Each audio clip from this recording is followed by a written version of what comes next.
Good morning guys! May ulam tayo ngayon na syempre lulutuin natin. Yan guys ang ating gulay. Isa lang. Sayuti.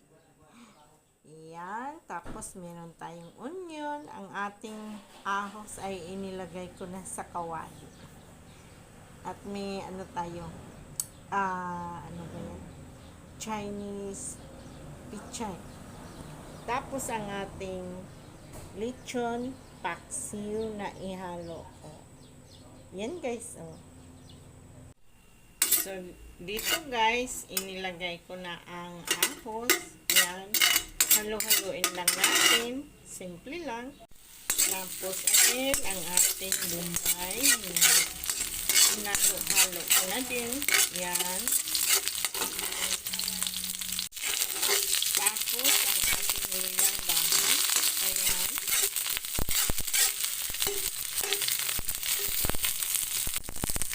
Then, ang ating lechon paksuga. Lagyan na natin. Ayan. Binigay lang ito ng kapitbahay namin guys. Itong lechon paksuga. Lechon. Binigyan kami ng kapitbahay ng lechon. Tapos, ginawa namin ng paksiw kagabi. Tapos, ito ngayon, iluluto pa naman siya. Lagyan ko ng gulay. Yan. Tipid tayo guys. Kasi mahirap ang buhay. Mahirap kumita ng pera. Ayan guys. Tapos, kasi luto na yung ating paksiw, lagyan na natin ng sayuti. Ayan. Lagay na natin agad. Lagay na natin ang ating sayuti.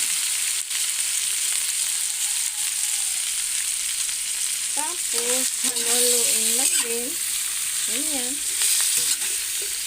Simple lang guys.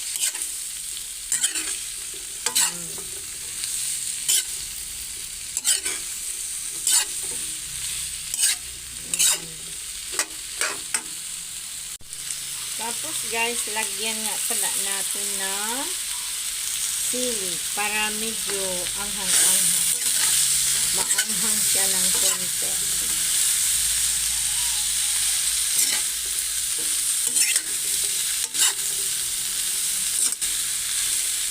At huwag niyong kalilimutan lagyan ng asin.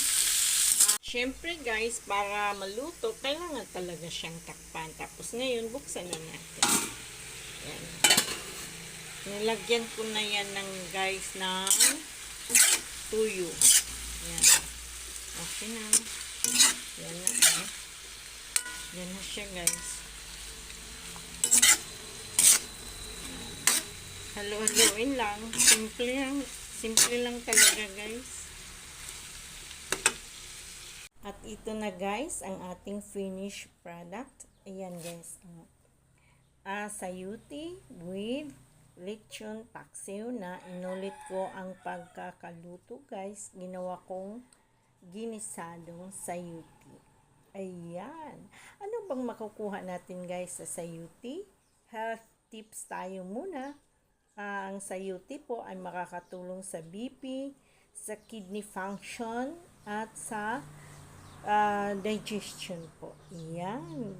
Kaya't kumain tayo guys palagi ng gulay. Ayan. Sarap guys, no? Tara, let's eat po. And thank you again for watching guys.